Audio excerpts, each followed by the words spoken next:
Cuando mi hijo Ricardo falleció en un accidente de auto, yo estaba a kilómetros de distancia, organizando su funeral en la ciudad donde él vivía. 3 días después, recibí una llamada de Carmen, mi empleada de confianza desde hacía 15 años. Su voz temblaba. Señora Teresa, encontré algo en la casa. Usted necesita regresar de inmediato. No le comente nada a Isabela. Por favor, confíe en mí. Cuando llegué a casa esa noche, encontré a Carmen esperando en la puerta con una expresión que jamás olvidaré. «Qué bueno que regresó», susurró, mirando nerviosamente a los lados. «Lo que descubrí va a cambiar todo lo que usted piensa sobre la muerte de Ricardo. Pero antes de continuar, asegúrate de ya estar suscrito al canal y escribe en los comentarios. ¿Desde dónde estás viendo este video? Nos encanta saber hasta dónde están llegando nuestras historias». Nunca imaginé que a los 62 años estaría enterrando a mi único hijo. Ricardo tenía solo 34 años cuando ocurrió el accidente. Un choque frontal en la carretera, dijeron los policías. Muerte instantánea. Esas palabras resonaban en mi cabeza mientras organizaba cada detalle del funeral en la pequeña ciudad de Guadalajara, donde se había mudado hacía 2 años para trabajar como arquitecto. Isabela, mi nuera, parecía devastada, o al menos era lo que yo pensaba en ese momento. Lloraba copiosamente durante el velorio, apoyada por sus padres, mientras yo permanecía en un estado de shock que me impedía incluso derramar lágrimas. La gente me miraba con lástima, diciendo que estaba siendo fuerte, pero la verdad es que mi cuerpo simplemente había desconectado todas las emociones como mecanismo de defensa. Durante los 3 días que pasé organizando el funeral, Isabela asumió el control de todo. «Déjelo en mis manos, Teresa», decía con esa voz suave que siempre usé. «Usted ya ha sufrido demasiado. Descanse». Y yo, demasiado exhausta para argumentar, dejaba que ella decidiera sobre flores, ataúd, obituario. Todo. Noté algo extraño solo una vez. El día anterior al entierro, oí a Isabela hablando por teléfono en el pasillo del hotel donde nos hospedábamos. «Sí, todo está saliendo según lo planeado», susurraba. «Unos días más y podremos seguir adelante». Cuando me vio, colgó rápidamente y explicó que estaba hablando con su jefe sobre su licencia del trabajo. En ese momento tuvo sentido. El funeral fue sencillo, como Ricardo hubiera querido. Amigos y colegas de trabajo asistieron, todos choqueados por la muerte repentina de alguien tan joven y lleno de vida. Isabela discursó sobre el esposo maravilloso que era, sobre los planes que tenían juntos, sobre el futuro que les fue robado. Yo apenas podía oírla. Cada palabra parecía venir de muy lejos, amortiguada por el dolor que me consumía por dentro. Después del entierro, Isabela sugirió que me quedara unos días más en la ciudad. «No regrese sola a esa casa tan grande, Teresa. Quédese aquí conmigo. Podemos consolarnos juntas». Pero yo necesitaba mi espacio, mi silencio, mis recuerdos. Agradecí amablemente y dije que regresaría a la Ciudad de México al día siguiente. Fue entonces, la noche anterior a mi partida, que recibí la llamada de Carmen. Ella trabajaba para mí desde hacía 15 años, desde que mi esposo Roberto falleció. Era más que una empleada, era prácticamente familia. Conocía cada rincón de nuestra casa, cada secreto, cada historia. Por eso, cuando oí el temblor en su voz, supe de inmediato que algo estaba terriblemente mal. «Señora Teresa», dijo titubeante, yo encontré algo en la casa, algo que usted necesita ver personalmente». Mi corazón se aceleró. «¿Qué encontraste, Carmen?» «No puedo hablar por teléfono, y por favor, no le comente nada a Isabela. Esto es muy serio». Intenté insistir, pero ella fue firme. Solo me imploró que regresara lo antes posible. Colgué el teléfono con las manos temblando. ¿Qué tipo de cosa podría haber encontrado Carmen que era tan urgente y que no podía ser compartida con Isabela? Mi mente comenzó a crear escenarios aterradores, cada uno peor que el anterior. Esa noche no pude dormir. Me quedé acostada en la cama del hotel, mirando al techo, tratando de entender lo que estaba sucediendo. Ricardo estaba muerto. Eso era un hecho. Yo había visto su cuerpo en el ataúd. Había tocado su mano fría una última vez antes de que cerraran la tapa. Entonces, ¿qué podría haber descubierto Carmen que cambiaría algo? A la mañana siguiente, cancelé mi boleto de autobús y alquilé un auto. Necesitaba llegar a casa lo más rápido posible. Isabela llamó durante mi viaje, preguntando si había llegado bien. Mentí. Dije que el autobús estaba retrasado. Algo me impedía contarle sobre la llamada de Carmen. Tal vez era instinto, o tal vez era solo el tono urgente en la voz de mi empleada lo que me hacía desconfiar de todo y de todos. El viaje de vuelta pareció durar una eternidad. Cada kilómetro recorrido aumentaba mi ansiedad. Llamé a Carmen 2 veces, pero ella solo repitió que necesitaba mostrarme algo personalmente. Confíe en mí, señora. Cuando usted vea lo que encontré, va a entender por qué no puedo hablar por teléfono. Llegué a casa al anochecer. Carmen estaba esperando en la puerta, como había dicho, pero no estaba sola. A su lado estaba un hombre que yo no conocía, alto, con lentes, vistiendo un traje discreto. Cuando me acerqué, pude ver la expresión tensa en el rostro de Carmen y algo que parecía ser miedo en sus ojos. «Señora Teresa», dijo tan pronto como salí del auto, «este es el doctor Alejandro Méndez. Él es investigador privado». Mi mundo dio vueltas. ¿Investigador privado? Carmen, ¿qué está pasando? El hombre dio un paso al frente, extendiendo la mano. «Señora Teresa, sé que esto debe ser muy confuso, pero su empleada me contrató hace 3 semanas. Ella tenía sospechas sobre ciertas irregularidades que involucraban a su hijo». Sospechas. Irregularidades. Las palabras no tenían sentido. ¿De qué están hablando? Mi hijo murió en un accidente de auto. Carmen tomó mi mano con delicadeza. «Por favor, señora, pase. Tenemos mucho que mostrarle».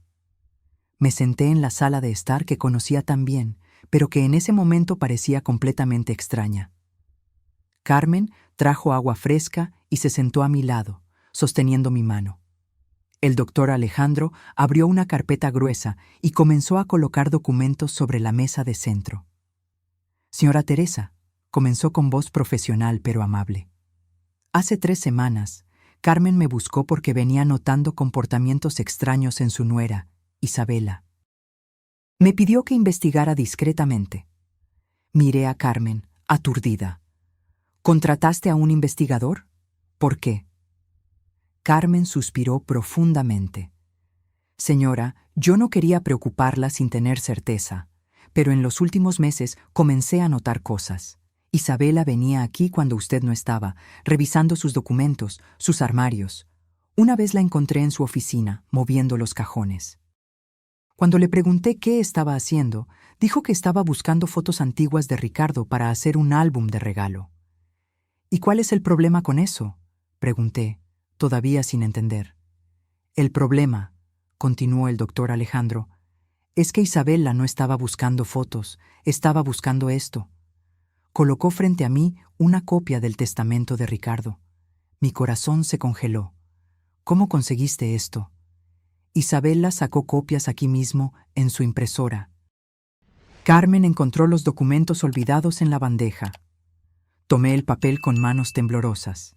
Era de hecho el testamento de Ricardo, elaborado 2 años atrás, justo después de su boda. En él le dejaba todo a Isabela, como era de esperar. Pero había anotaciones manuscritas en los márgenes, con la letra de Isabela, cálculos, valores, fechas. Ella estaba calculando cuánto heredaría, murmuré. «Pero eso no es un crimen, son casados». El doctor Alejandro tomó otro documento.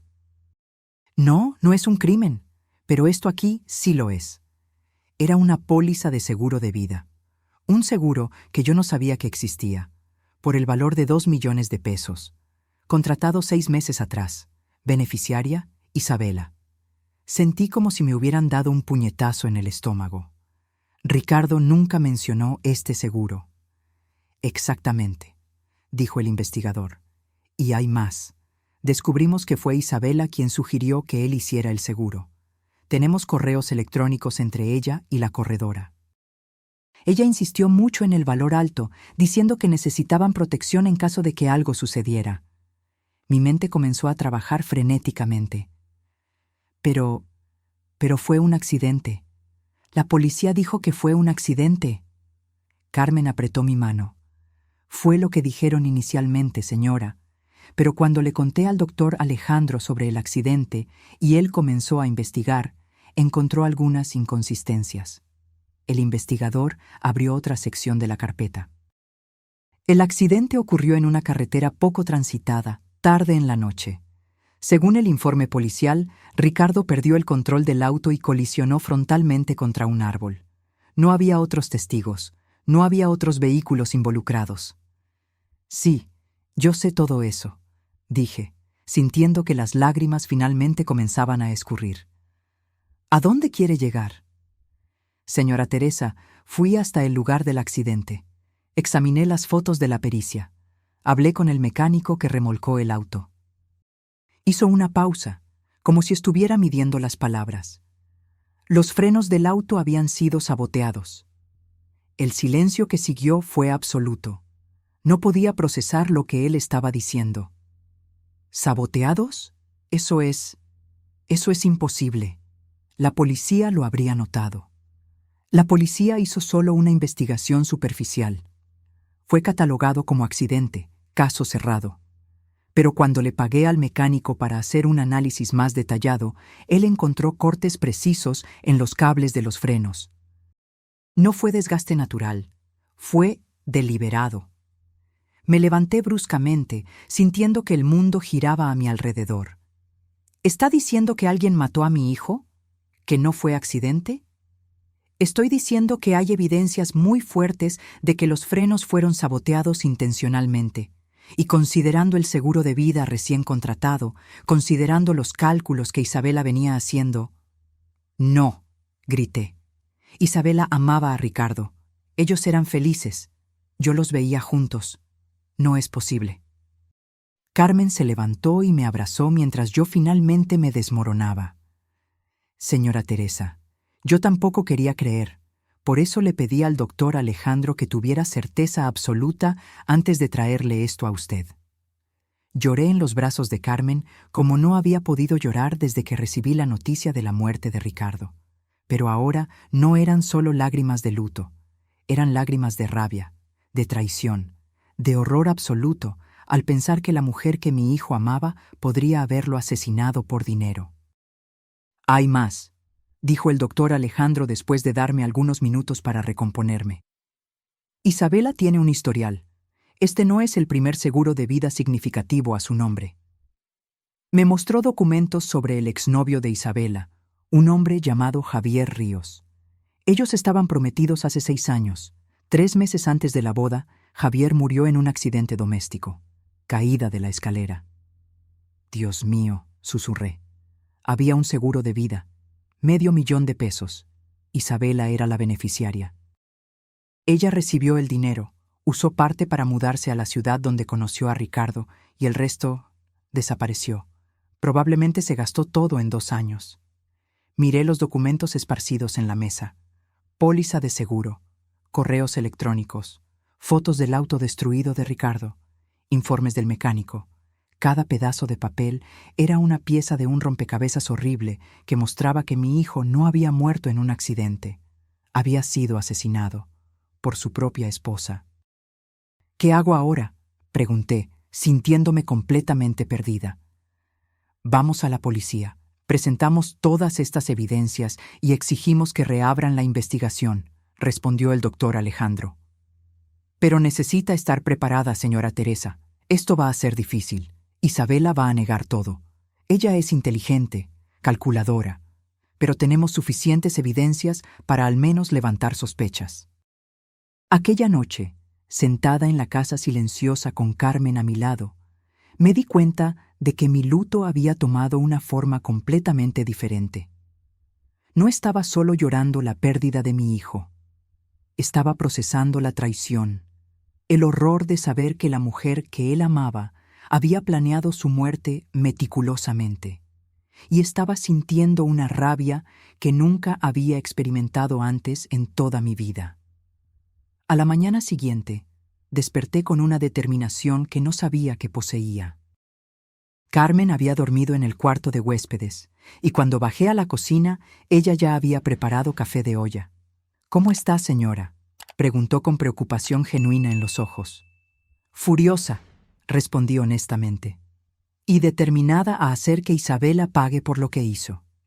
El doctor Alejandro llegó a las 9 de la mañana con más documentos. Nos sentamos en la sala y él explicó el siguiente paso. Necesitamos ser estratégicos. Isabela no puede desconfiar de que sabemos algo.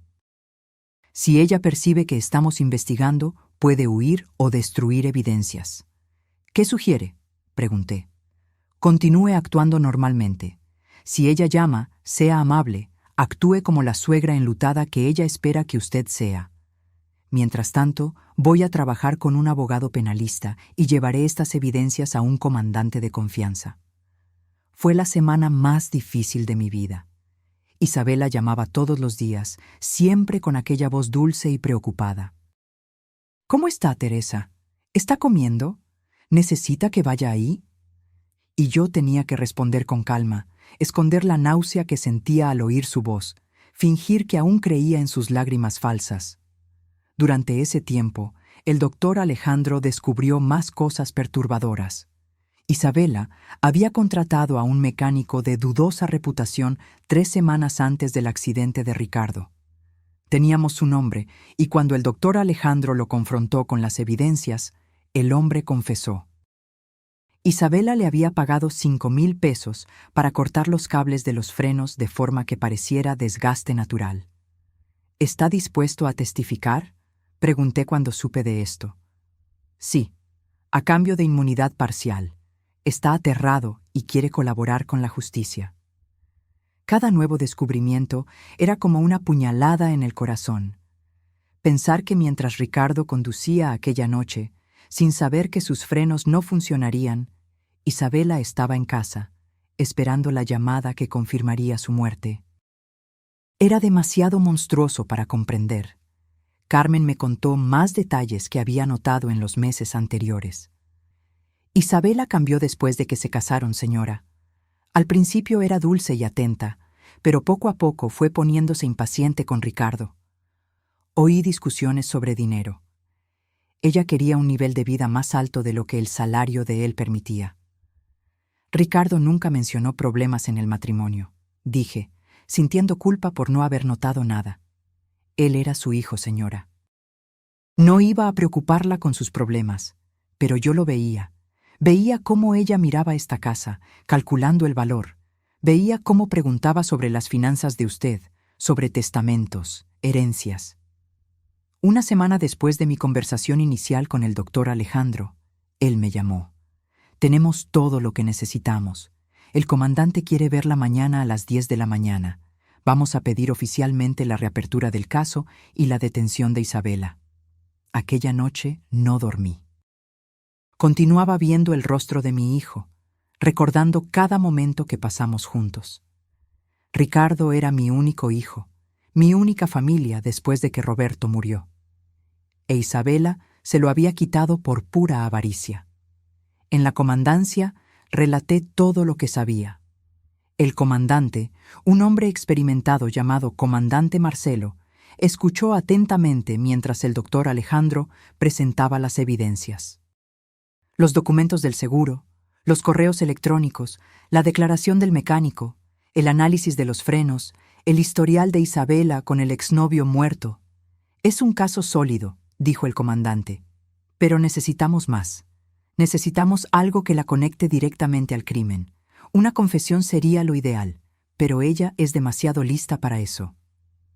«¿Y si ella no sabe que estamos grabando?», sugirió el doctor Alejandro. Lo miré confusa. «¿Qué quiere decir?».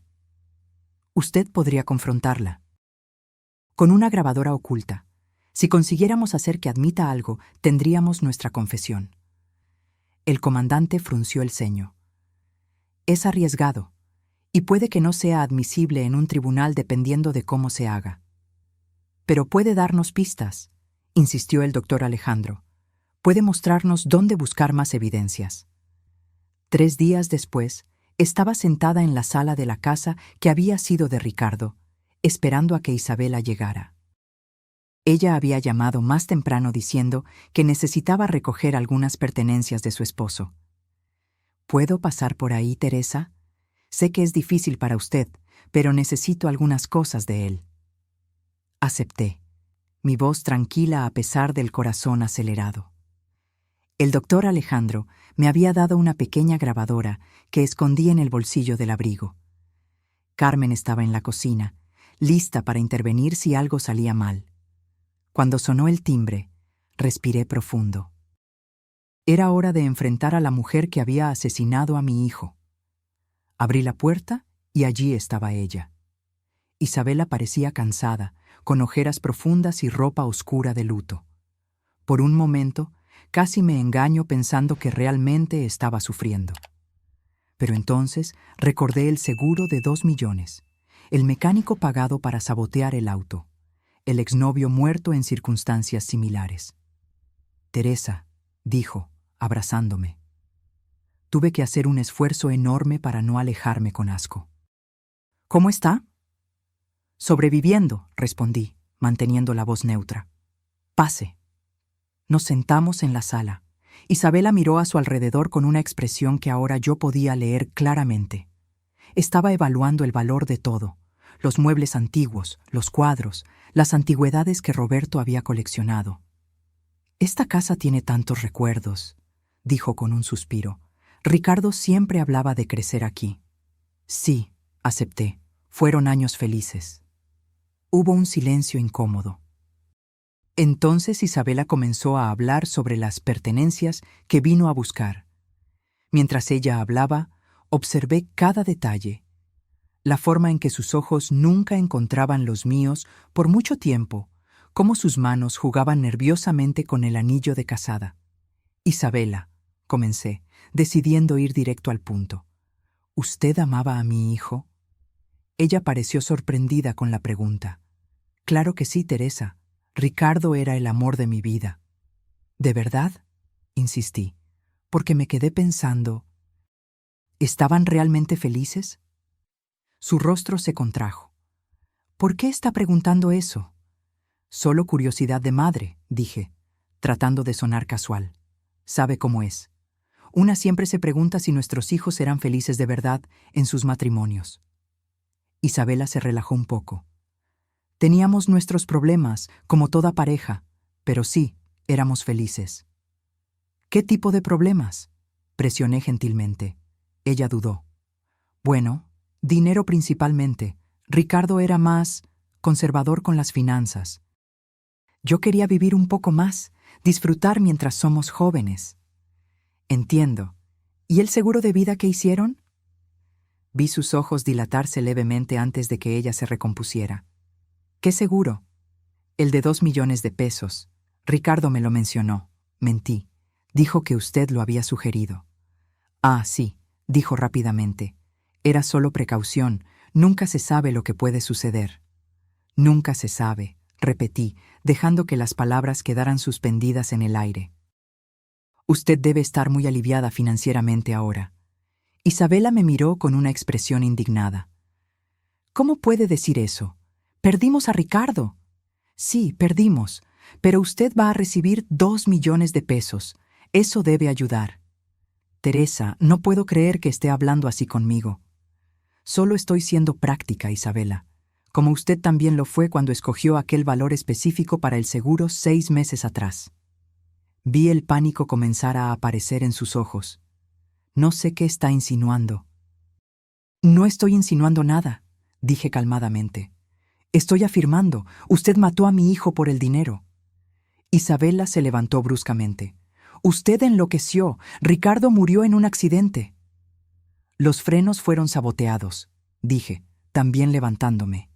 Sé sobre el mecánico que usted pagó. Sé sobre Javier, su exnovio que también murió convenientemente después de hacer un seguro de vida con usted como beneficiaria. Su rostro se puso blanco como el papel. Usted está delirando. El dolor la está haciendo imaginar cosas. No estoy imaginando los correos electrónicos entre usted y la corredora de seguros. No estoy imaginando las anotaciones que usted hizo calculando cuánto heredaría. No estoy imaginando la declaración del mecánico. Isabela comenzó a caminar de un lado a otro, claramente desesperada. Usted no puede probar nada. Fue un accidente. La policía dijo que fue un accidente. La policía está reabriendo el caso, informé, con base en las nuevas evidencias que presenté. Fue entonces que algo en Isabela cambió. La máscara de esposa enlutada cayó completamente, y lo que vi fue pura frialdad calculadora. Evidencias circunstanciales, dijo, su voz ahora sin ninguna emoción. No prueban nada. Entonces, ¿por qué parece tan preocupada? Ella me miró por un largo momento. ¿Sabe cuál es su problema, Teresa? Usted siempre fue ingenua. Ricardo también lo era. Él creía en el amor verdadero, en construir un futuro juntos. Nunca se dio cuenta de que yo estaba solo esperando el momento correcto. Sentí como si me hubieran abofeteado. ¿Usted está confesando? ¿Confesando? Ella rió, un sonido sin humor. No estoy confesando nada que pueda ser usado en mi contra, pero ya que quiere tanto saber la verdad, voy a darle un regalo. Sí, me casé con Ricardo por el dinero. Sí, lo convencí de hacer ese seguro. Y sí, fue muy conveniente cuando aquel accidente sucedió. Usted lo mató, susurré. Yo no dije eso. Ella respondió cuidadosamente. Solo dije que fue conveniente. Los accidentes suceden, Teresa, especialmente con autos que tienen problemas mecánicos. Mi mano temblaba en el bolsillo donde estaba la grabadora. Cada palabra que salía de la boca de Isabela era una confesión velada, calculada para no ser demasiado explícita, pero clara lo suficiente para mí. ¿Cómo puede vivir con eso?, pregunté, genuinamente queriendo entender. Isabela se sentó nuevamente, ahora completamente relajada, como si se hubiera quitado un peso de encima al finalmente poder ser honesta. ¿Vivir con qué? ¿Con la elección de garantizar mi futuro? Teresa, el mundo no es un cuento de hadas. La gente hace lo que necesita hacer para sobrevivir. ¿Sobrevivir?, repetí incrédula. Usted mató a 2 personas por dinero. Eso no es supervivencia, es asesinato. Llámelo como quiera, se encogió de hombros. Javier era un tonto que gastaba todo su dinero en inversiones tontas. Cuando descubrí sobre el seguro de vida de su empresa, me di cuenta de que valía más muerto que vivo. Sentí náuseas subir por la garganta. ¿Y Ricardo? ¿Mi hijo era solo otro tonto para usted? Por un momento, algo que pudo haber sido remordimiento pasó por los ojos de Isabela, pero desapareció rápidamente. Ricardo era diferente. Al principio, realmente creí que podría funcionar. Él era gentil, cariñoso, pero la gentileza no paga las cuentas, Teresa. Y cuanto más tiempo pasaba, más me daba cuenta de que él nunca me daría el tipo de vida que yo merecía. Entonces decidió matarlo. Decidí hacer lo que era mejor para mí. Ella corrigió. Ricardo tenía este seguro, tenía la herencia que eventualmente recibiría de usted. Muerto, yo recibiría todo eso inmediatamente. Viva, yo tendría que esperar años, décadas tal vez, hasta que ustedes dos murieran naturalmente. La crueldad casual en sus palabras me dejó sin aliento. Usted es un monstruo. Soy una sobreviviente, ella replicó. Y la diferencia entre nosotras, Teresa, es que yo no tengo miedo de hacer lo que se necesita hacer. Fue entonces que Carmen entró en la sala, e Isabela se dio cuenta de que no estábamos solas. Su rostro cambió instantáneamente, volviendo a la máscara de esposa enlutada. Carmen estaba escuchando todo, expliqué calmadamente. Así como esta grabadora. Mostré el pequeño dispositivo que había sacado del bolsillo. El pánico finalmente se apoderó de Isabela. ¿Usted me grabó? Eso es ilegal. No puede ser usado en un tribunal. Tal vez no, acepté, pero con seguridad va a ayudar a la policía a saber dónde buscar más evidencias. Y con la declaración de Carmen como testigo de lo que usted acaba de admitir. Isabela se levantó bruscamente, tomando su bolso. Ustedes no tienen nada, absolutamente nada que pueda incriminarme de verdad. Cualquier abogado mediocre va a destruir este caso. Tal vez, dijo una voz desde la puerta. Todos nos volteamos para ver al comandante Marcelo entrando con 2 policías, pero estamos dispuestos a intentar. Isabela intentó correr, pero los policías fueron más rápidos. Mientras la esposaban, ella gritaba sobre sus derechos, sobre cómo aquello era un absurdo, cómo nos demandaría a todos, pero todo lo que yo veía era a la mujer que había asesinado a mi hijo siendo finalmente llevada para responder por sus crímenes. Después de que ellos se fueron, me derrumbé en el sofá. Carmen se sentó a mi lado, sosteniendo mi mano. Se acabó, señora. Ella va a pagar. No se acabó, susurré. Ricardo sigue muerto. Nada de lo que le pase a ella va a traerlo de vuelta. En los días siguientes, la historia ganó los titulares. Viuda negra detenida por asesinato del esposo, decía un periódico. Mujer acusada de matar a 2 hombres por seguro de vida, proclamaba otro. Reporteros acamparon enfrente de mi casa, todos queriendo entrevistas, declaraciones, fotos. El doctor Alejandro me aconsejó no hablar con la prensa. Deje que la justicia siga su curso. Cualquier cosa que la señora diga ahora puede ser usada por la defensa. Entonces me mantuve en silencio, observando de lejos mientras el caso se desarrollaba. La fiscalía presentó todas las evidencias: la declaración del mecánico, los correos electrónicos sobre el seguro, el historial con Javier, mi grabación. La defensa de Isabela intentó desacreditar todo, argumentando que era circunstancial, que el mecánico estaba mintiendo para conseguir un acuerdo, que la grabación era inadmisible. Pero entonces algo inesperado sucedió. Una excompañera de trabajo de Isabela salió a la luz. Ella tenía correos electrónicos de hace 3 años, antes de que Isabela conociera a Ricardo, en los cuales ella discutía abiertamente su plan de encontrar un hombre rico y asegurar mi futuro de una vez por todas. Había hasta un mensaje específico que decía: ya funcionó una vez, ¿por qué no funcionaría de nuevo? Era la evidencia que faltaba, la prueba de premeditación que conectaba a Javier y Ricardo. La excompañera explicó que había guardado los correos electrónicos porque en la época le pareció extraño, pero nunca imaginó que Isabela realmente pondría aquellos planes en práctica. Con esta nueva evidencia, el caso de la fiscalía se hizo aún más fuerte.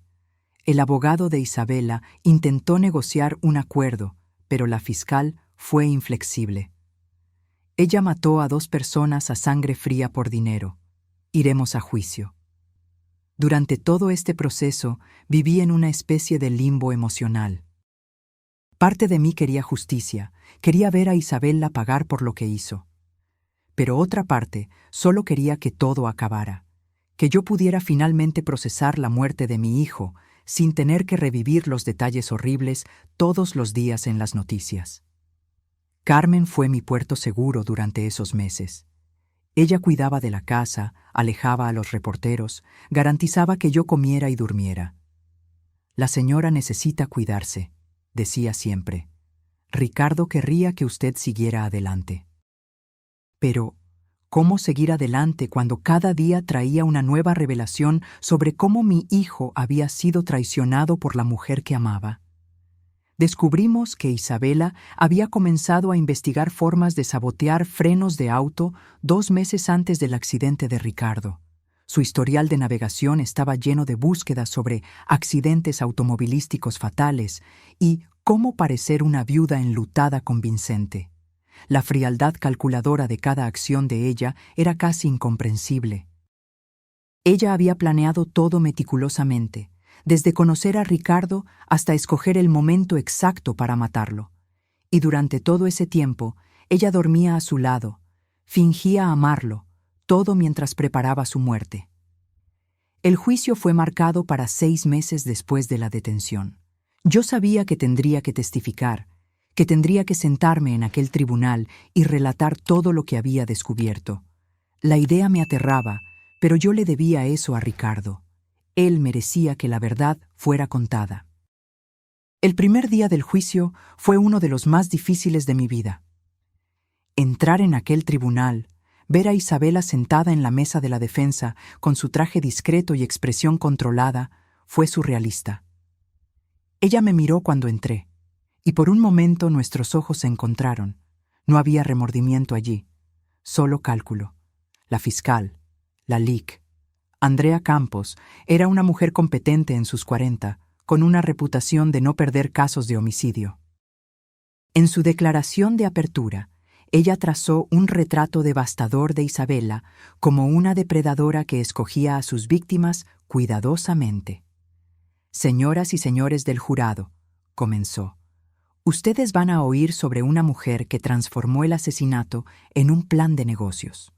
Una mujer que veía las relaciones no como alianzas amorosas, sino como oportunidades financieras. Y cuando esas oportunidades no rendían el retorno que ella esperaba, simplemente las eliminaba y seguía a la siguiente». La defensa, liderada por un abogado caro llamado Lic, Enrique Suárez, intentó un enfoque diferente. «Mi clienta es una viuda devastada que está siendo perseguida por acusaciones basadas en coincidencias y suposiciones.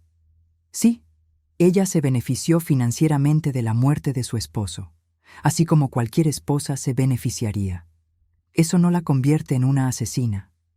Durante los días siguientes, testigo tras testigo subió al estrado. El mecánico que había saboteado los frenos testificó con voz temblorosa, explicando cómo Isabela lo había buscado con una historia sobre querer darle un susto a su esposo infiel. Él juró que no sabía que Ricardo moriría. Ella dijo que él solo se llevaría un susto, que los frenos fallarían a baja velocidad, explicó, lágrimas escurriendo por su rostro. «Ella me pagó 5,000 pesos y yo lo hice. No pensé que alguien moriría». La defensa intentó desacreditar al mecánico, sugiriendo que estaba mintiendo para conseguir una sentencia reducida. Pero cuando la fiscal presentó los mensajes de texto entre él e Isabela, combinando los detalles, quedó claro que él estaba diciendo la verdad. Después vino el investigador de seguros que había analizado el caso de Javier, el exnovio.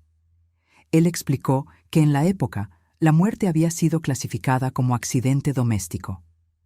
Pero cuando supimos sobre el caso del señor Ricardo, revisitamos el caso del señor Javier y encontramos inconsistencias que no habían sido investigadas adecuadamente.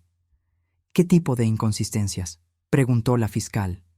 «La caída de la escalera sucedió cuando Javier estaba solo en casa. Isabela tenía coartada. Estaba en el trabajo. Pero descubrimos que ella tenía acceso a medicamentos sedantes a través de una amiga enfermera. Y encontramos rastros de esos sedantes en la sangre de Javier durante la autopsia original, pero en la época fue atribuido a medicinas que él tomaba para la ansiedad. ¿Y ahora? Ahora creemos que Isabela puede haberle dado los sedantes a él antes de salir para el trabajo, sabiendo que él quedaría desorientado y probablemente caería. Fue un asesinato disfrazado de accidente, así como en el caso de Ricardo. Cuando llegó mi turno de testificar, subí al estrado con las piernas temblando. La fiscal fue gentil conmigo, guiándome a través de cada descubrimiento, desde la llamada de Carmen hasta la grabación con la confesión de Isabela. Cuando llegamos a la parte de la grabación, la fiscal la reprodujo para todo el tribunal. La voz de Isabela resonó por la sala. Javier era un tonto que gastaba todo su dinero en inversiones tontas. Cuando descubrí sobre el seguro de vida de su empresa, me di cuenta de que valía más muerto que vivo. Vi a varios miembros del jurado moverse incómodamente en sus sillas. La frialdad en la voz de Isabela era inconfundible. Pero fue durante el interrogatorio de la defensa que las cosas se pusieron realmente difíciles. El Lic. Enrique intentó hacerme admitir que yo estaba demasiado devastada por la pérdida de mi hijo para pensar claramente. «Señora». «Teresa», comenzó con voz suave. ¿Usted no cree posible que en su estado de luto profundo usted pueda haber interpretado mal las acciones de mi clienta? No, respondí firmemente. Yo oí a Isabela admitir que mató a Javier. Oí que ella dijo que Ricardo valía más muerto que vivo.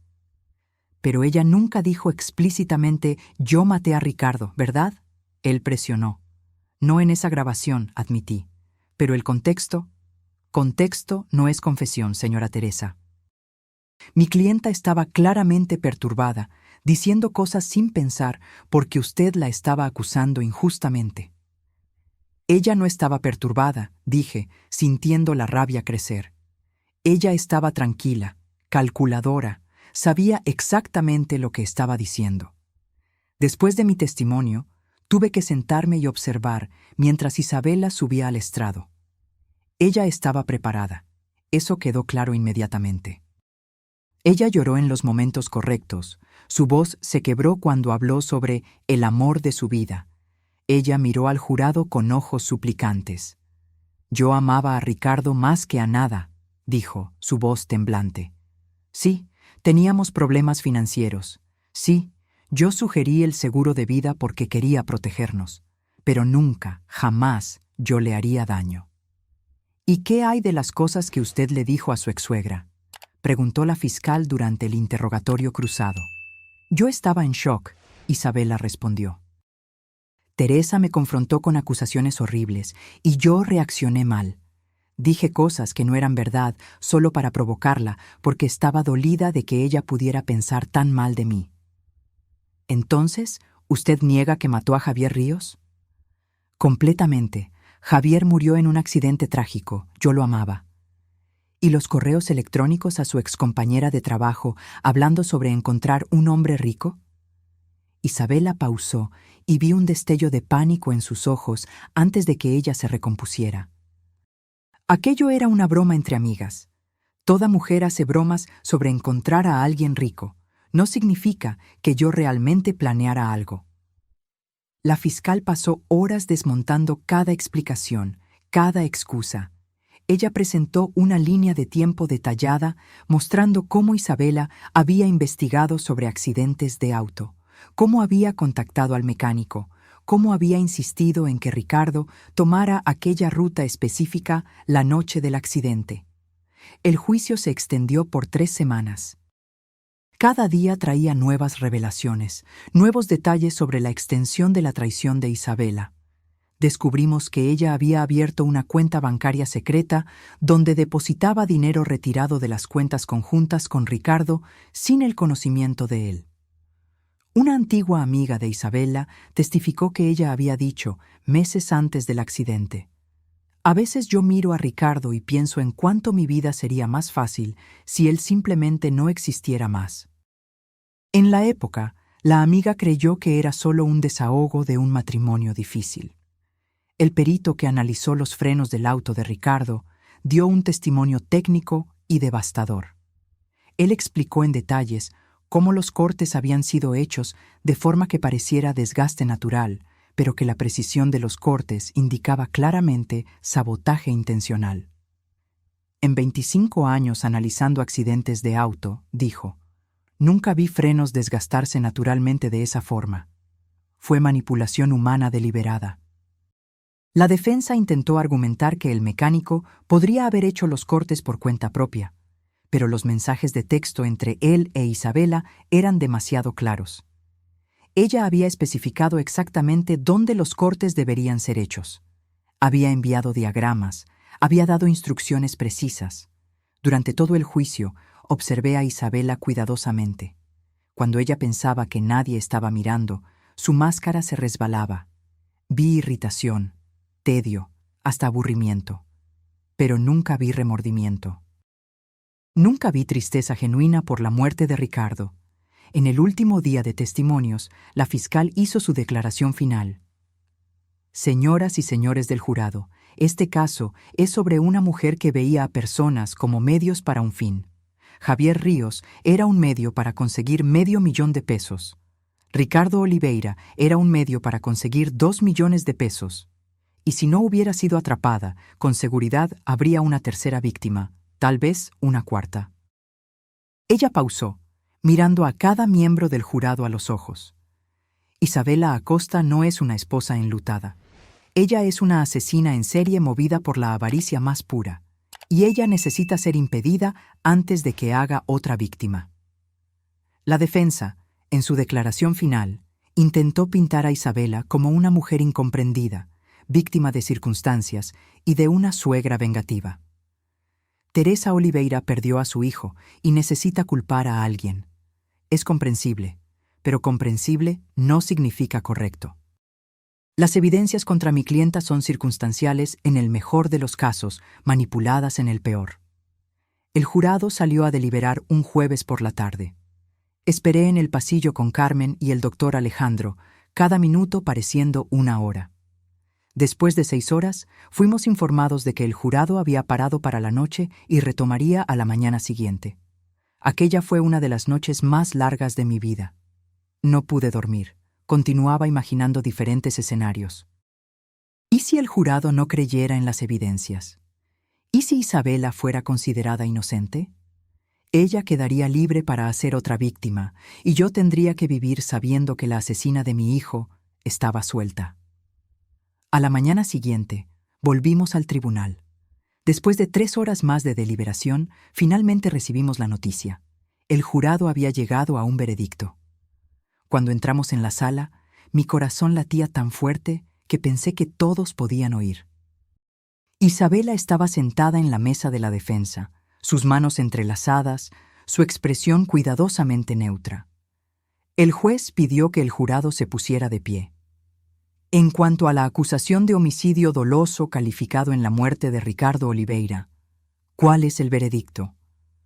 El portavoz del jurado, un hombre de mediana edad con lentes, miró directamente a Isabela. Culpable, señoría. Sentí como si pudiera finalmente respirar por primera vez en meses. Isabela palideció, pero mantuvo la compostura. Su abogado inmediatamente comenzó a hablar sobre apelación. En cuanto a la acusación de homicidio doloso calificado en la muerte de Javier Ríos, ¿cuál es el veredicto? Culpable, señoría. Fue en ese momento que Isabela finalmente reaccionó. Ella se levantó bruscamente, volteándose hacia el jurado. «¡Ustedes cometieron un error!», ella gritó. «Yo no hice nada. Ella me tendió una trampa», apuntó hacia mí. «Teresa inventó todo porque no puede aceptar que su hijo murió». Los guardias tuvieron que contenerla mientras el juez golpeaba el martillo exigiendo orden. Pero mientras la llevaban, oí a Isabela gritar una última cosa que confirmó todo lo que yo ya sabía. Él merecía morir. Ricardo era un inútil que nunca iba a conseguir darme la vida que yo merecía. El silencio que siguió a esa explosión fue absoluto. Todos en el tribunal acababan de oír una confesión completa. El abogado de defensa cerró los ojos en derrota. La fiscal sonrió discretamente.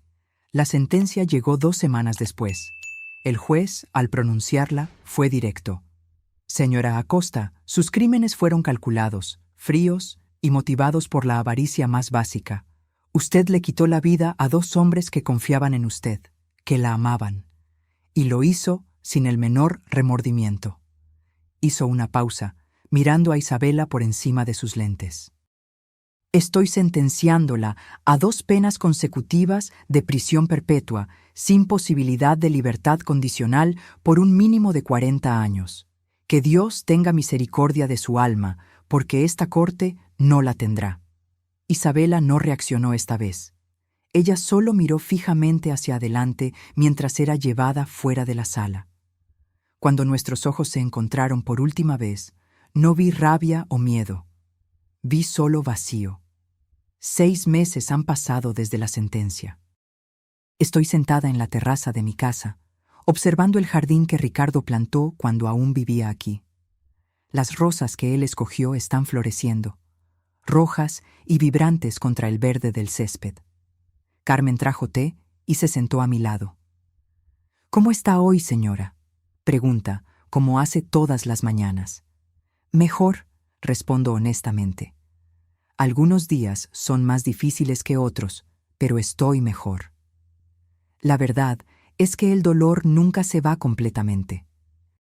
Ricardo era mi único hijo, y nada va a llenar el vacío que su muerte dejó.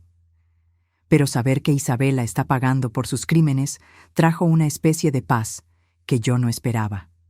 Doné la mitad del dinero del seguro de vida de Ricardo a instituciones de caridad que ayudan a víctimas de violencia doméstica y abuso financiero. Con la otra mitad, creé una fundación en su nombre que ofrece becas de estudio para jóvenes arquitectos. Ricardo vivió por 34 años, y quiero que su legado sea más que la forma en que murió. Carmen se convirtió en más que mi empleada. Es mi compañía, mi confidente, mi familia. En las noches difíciles, cuando la soledad aprieta, ella está allí con una taza de chocolate caliente y disposición para oír mis historias sobre Ricardo niño. El doctor Alejandro todavía me visita ocasionalmente. Él se convirtió en un amigo improbable, alguien que entiende la jornada que pasé. Él me contó que usó el caso de Isabela para crear entrenamientos sobre cómo identificar depredadores financieros. Tal vez podamos salvar a otras personas de pasar por lo que la señora pasó, dijo. Aprendí muchas cosas en estos últimos meses. Aprendí que el amor puede cegar, pero la verdad eventualmente sale a la luz. Aprendí que no todo el mundo que sonríe para ti desea tu bien. Aprendí que la justicia, aunque lenta, todavía existe. Pero principalmente aprendí que soy más fuerte de lo que imaginaba. Cuando Carmen me llamó aquel día, pidiendo que yo regresara a casa, yo estaba rota por el dolor. Ahora, incluso todavía cargando ese dolor, estoy entera de una forma diferente. Ricardo me enseñó mucho en vida, pero su muerte me enseñó algo que nunca esperé aprender, que a veces las personas que más amamos guardan secretos terribles, y que nuestro papel no es cargarlos cuando ellos se van, sino honrar la memoria que ellos merecen tener. Esta mañana, desperté y fui hasta el cuarto de Ricardo. Todavía mantengo todo como él lo dejó. La fiscal había sugerido que yo lo transformara en otra cosa, que sería más saludable seguir adelante. Pero este cuarto es mi santuario, mi lugar para recordar al niño que fue, al hombre que se convirtió antes de que Isabela apareciera en su vida. Tomé una foto de él a los 20 años, sonriendo durante su graduación en arquitectura. Sus ojos brillaban con esperanza y posibilidades. Él no sabía que su vida sería tan corta, que confiaría en la persona equivocada, que pagaría con la vida por esa confianza. Te extraño todos los días, susurro a la foto. Pero voy a garantizar que seas recordado por la persona increíble que eras, no por la forma en que fuiste traicionado. Hay una parte de mí que todavía se pregunta si podría haber hecho algo diferente. Si hubiera estado más presente, ¿habría notado las señales de que algo estaba mal en su matrimonio? ¿Habría visto a través de la máscara de Isabela más temprano? Pero el doctor Alejandro me recordó que Isabela era una profesional. Ella engañó a Javier, engañó a Ricardo, engañó a todos los que la conocieron. No fue culpa de la señora, dijo. Personas como Isabela son expertas en manipulación. Es lo que ellas hacen. Carmen entra en el cuarto y se queda a mi lado. ¿La señora quiere compañía o prefiere quedarse sola? Quédate, digo. Solo estaba recordando. Ella mira la foto en mi mano. Él era un buen muchacho, siempre educado, siempre gentil. Recuerdo cuando él tenía 10 años e intentó ayudarme a cargar las compras. Casi tiró todo, pero el corazón estaba en el lugar correcto. Sonreímos juntas, compartiendo la memoria. Es eso lo que Isabela no puede quitarme. Las memorias de los años antes de que ella apareciera, los momentos que Ricardo y yo compartimos, el amor que siempre fue real. El teléfono suena y es la LIC. Andrea, la fiscal. Ella llama ocasionalmente para ponerme al día sobre el caso. Teresa, solo quería avisar que Isabela entró con apelación, como esperábamos. Pero entre usted y yo, no hay chance de que sea exitosa. La confesión de ella en el tribunal, las evidencias, la declaración del mecánico, es un caso cerrado. Gracias por avisarme, digo. Y gracias por todo lo que hizo por Ricardo. Fue un honor, ella responde. Su hijo merecía justicia. Cuando cuelgo, siento una oleada de gratitud. Gratitud porque Carmen se dio cuenta de que algo estaba mal. Gratitud por el doctor Alejandro haber creído en ella. Gratitud por la fiscal que luchó tan arduamente por mi hijo. Gratitud hasta por la llamada que cambió todo. Si Carmen no me hubiera llamado, si yo hubiera regresado a casa sin saber, Isabela habría recibido los 2 millones del seguro y seguido adelante. Tal vez encontraría otra víctima. Tal vez haría todo de nuevo. Por lo menos ahora ella está impedida de destruir más vidas. Miro por la ventana y veo a una joven pareja pasando en la calle, riendo, de manos dadas. Ellos me recuerdan a cómo Ricardo e Isabela parecían al principio. Felices, enamorados, llenos de planes para el futuro. Las apariencias pueden ser tan engañosas, pero también me recuerdo que no todo amor es falso. Roberto, mi difunto esposo, me amó verdaderamente por 30 años. Ricardo amó verdaderamente, aunque ese amor haya sido mal colocado. Y yo continúo amando a mi hijo, aunque él ya no esté aquí. Esta tarde voy a visitar su tumba. Llevo flores frescas toda semana, siempre rosas rojas como las que él plantó en el jardín. Me siento al lado de la lápida y le cuento sobre mi día, sobre las noticias, sobre la fundación que lleva su nombre. A veces me pregunto si él puede oírme, donde quiera que esté. Espero que sí. Espero que él sepa que luché por él, que garantice que la verdad saliera a la luz, que su asesina pagara por el crimen. Carmen me acompaña en esas visitas. Ella trae flores también, siempre margaritas, sus flores favoritas. Para el muchacho que siempre fue gentil conmigo, dice. Mientras el sol se pone, regreso a casa. La casa parece menos vacía ahora. Todavía hay momentos de soledad profunda, pero también hay momentos de paz. Momentos en que puedo recordar a Ricardo y sonreír en vez de solo llorar. La jornada del dolor no tiene un fin definitivo. Ella se transforma, evoluciona, se convierte en parte de quien eres. Soy Teresa Oliveira, madre de Ricardo, viuda de Roberto, sobreviviente de una traición que casi me destruyó. Pero soy también una mujer que se rehusó a dejar el asesinato de su hijo impune. Una mujer que tuvo el coraje de enfrentar la verdad, por más dolorosa que fuera. Una mujer que transformó tragedia en propósito. La Fundación Ricardo Oliveira ya concedió 3 becas de estudio. Conocí a los jóvenes arquitectos que las recibieron. Vi la misma pasión en los ojos de ellos que vi en los ojos de mi hijo. Y en esos momentos siento que Ricardo todavía está aquí, viviendo a través del bien que podemos hacer en su nombre. Esta noche, antes de dormir, miro la foto de Ricardo en mi mesita de noche. Buenas noches, mi hijo. Susurro, como hacía cuando él era niño. Donde quiera que estés, sabe que eres amado. Siempre lo fuiste, siempre lo serás. Y por primera vez en mucho tiempo, duermo en paz. Ahora, si te gustó esta historia, haz clic en suscribirse y dime en los comentarios, ¿cuál parte te dejó con la boca abierta? Y no olvides hacerte miembro para tener acceso a videos exclusivos que no publico aquí. Te espero allá.